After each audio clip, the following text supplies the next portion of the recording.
بسم اللہ الرحمن الرحیم۔ شروع اللہ کے نام سے جو سب پر مہربان ہے، بہت مہربان ہے۔ فلما فصل طالوت بالجنود قال إن الله مبتليكم بنهر فمن شرب منه فليس مني ومن لم يطعمه فإنه مني إلا من اغترف غرفة بيده فشربوا منه إلا قليلا منهم فلما جاوزه هو والذين آمنوا معه قالوا لا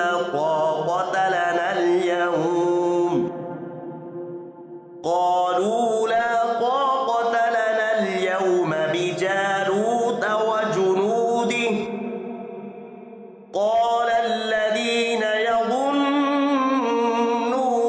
أنهم ملاقو الله كم من فئة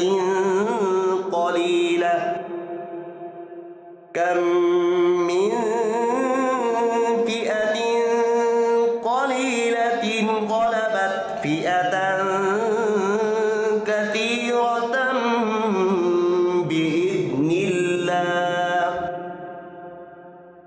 والله مع الصابرين۔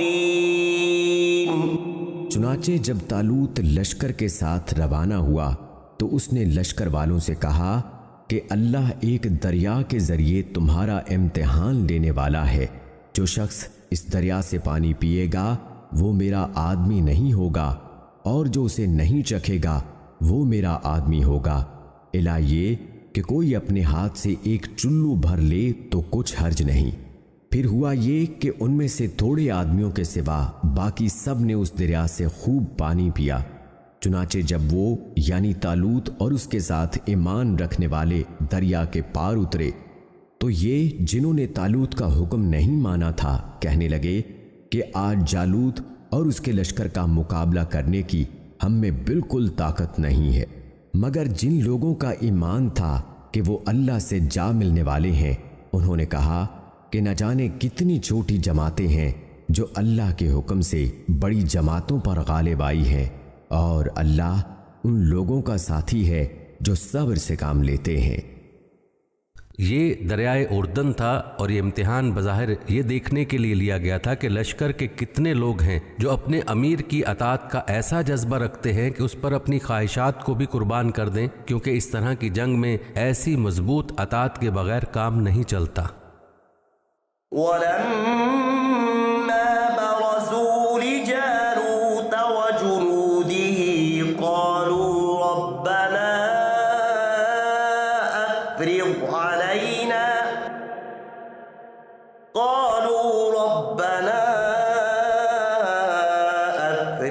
عَلَيْنَا صَبْرًا وَثَبِّتْ أَقْدَامَنَا وَانصُرْنَا عَلَى الْقَوْمِ الْكَافِرِينَ۔ اور جب یہ لوگ جالوت اور اس کے لشکروں کے آمنے سامنے ہوئے تو انہوں نے کہا، اے ہمارے پروردگار، صبر و استقلال کی صف ہم پر انڈیل دے، ہمیں ثابت قدمی بخش دے، اور ہمیں اس کافر قوم کے مقابلے میں فتح و نصرت عطا فرما دے۔ فَهَزَمُوهُم بِإِذْنِ اللَّهِ وَقَتَلَ دَاوُودُ جَالُوتَ وَآتَاهُ اللَّهُ الْمُلْكَ وَالْحِكْمَةَ وَعَلَّمَهُ مِمَّا يَشَاءُ وَلَوْلَا دَفْعُ اللَّهِ النَّاسَ بَعْضَهُم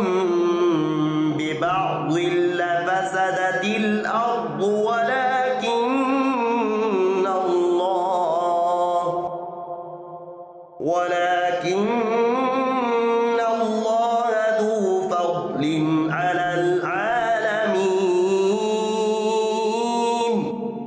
چنانچہ انہوں نے اللہ کے حکم سے ان جالوت کے ساتھیوں کو شکست دی اور داؤد نے جالوت کو قتل کیا اور اللہ نے اس کو سلطنت اور دانائی عطا کی اور جو علم چاہا اس کو عطا فرمایا.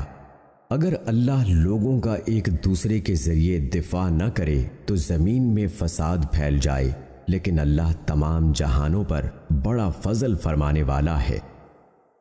جالوت دشمن کی فوج کا بڑا قوی ہیکل پہلوان تھا. سموئیل علیہ السلام کے نام پر جو پہلی کتاب بائبل میں ہے اس میں مذکور ہے کہ وہ کئی روز تک بنی اسرائیل کو چیلنج دیتا رہا کہ کوئی اس کے مقابلے کے لیے آئے، مگر کسی کو اس سے دو بدو لڑنے کی جرت نہ ہوئی. داؤد علیہ السلام اس وقت نوعمر نوجوان تھے. ان کے 3 بھائی جنگ میں شریک تھے، مگر وہ چونکہ سب سے چھوٹے تھے اس لیے اپنے بوڑھے والد کی خدمت کے لیے ان کے پاس رہ گئے تھے. جب جنگ شروع ہوئے کئی دن گزر گئے تو ان کے والد نے انہیں اپنے 3 بھائیوں کی خیر خبر لینے کے لیے میدان جنگ بھیجا. یہ وہاں پہنچے تو دیکھا کہ جالوت مسلسل چیلنج دے رہا ہے اور کوئی اس سے لڑنے کے لیے آگے نہیں بڑھ رہا. تو انہیں غیرت آئی اور انہوں نے طالوت سے اجازت مانگی کہ وہ جالوت کے مقابلے کے لیے جانا چاہتے ہیں.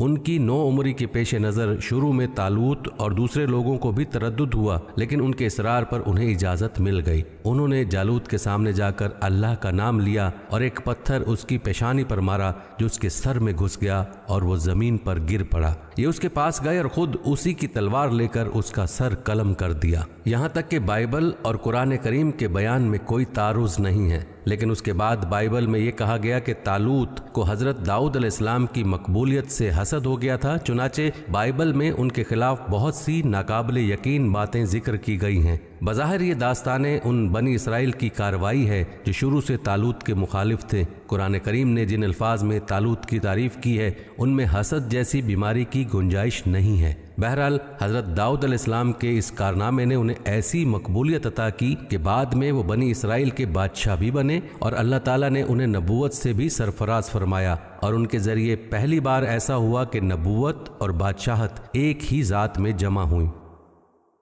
تلك آیات اللہ نتلوها علیک بالحق وإنک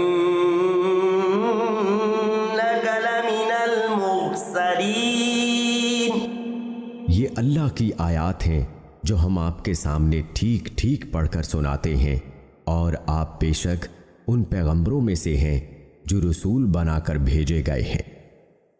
یہ واقعہ بیان کرنے کے بعد اللہ تعالیٰ نے اس طرف توجہ دلائی کہ حضرت صلی اللہ علیہ وآلہ وسلم کی زبان مبارک پر ان آیات کا جاری ہونا آپ کے رسول ہونے کی دلیل ہے، اس لیے کہ آپ کے پاس ان واقعات کو جاننے کا وحی کے سوا کوئی ذریعہ نہیں ہے.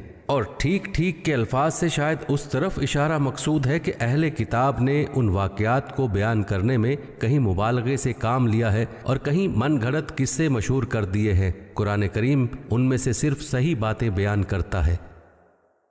تلك الرسل فضلنا بعضهم على بعض منهم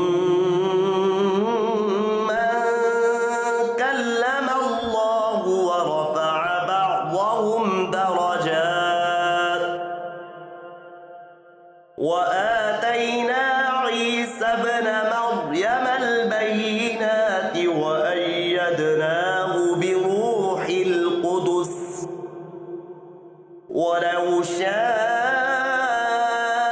الله ما اقتتل الذين من بعدهم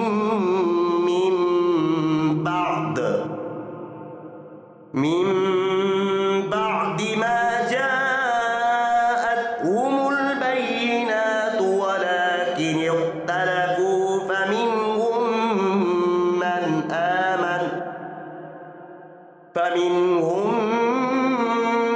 آمن ومنهم من كفر ولو شاء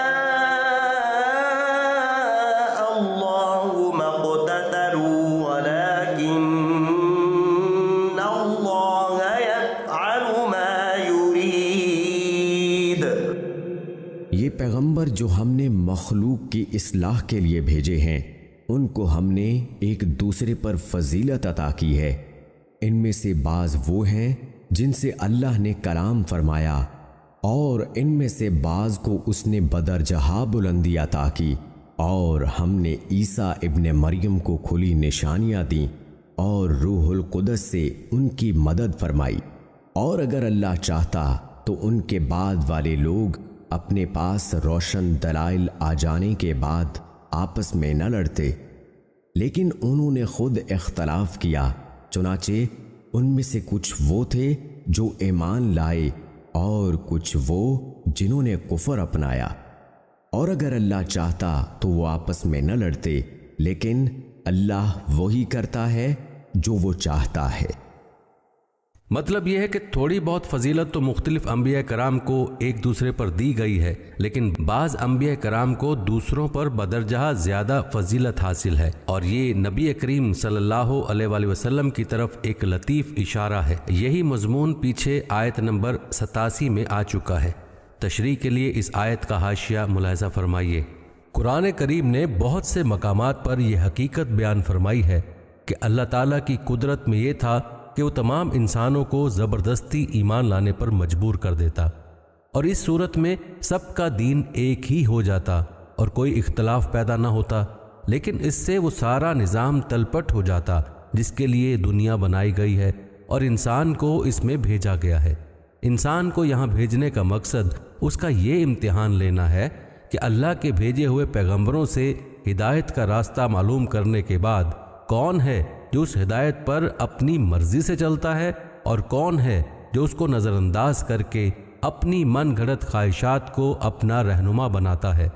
اس لیے اللہ نے زبردستی لوگوں کو ایمان پر مجبور نہیں کیا۔ چنانچہ آگے آیت نمبر 256 میں صراحت کے ساتھ یہ بات کہہ دی گئی ہے کہ دین میں کوئی زبردستی نہیں ہے، حق کے دلائل واضح کر دیے گئے ہیں۔ اس کے بعد جو کوئی حق کو اختیار کرے گا وہ اپنے ہی فائدے کے لیے ایسا کرے گا، اور جو شخص اسے نظر انداز کر کے شیطان کے سکھائے ہوئے راستے پر چلے گا وہ اپنا ہی نقصان کرے گا۔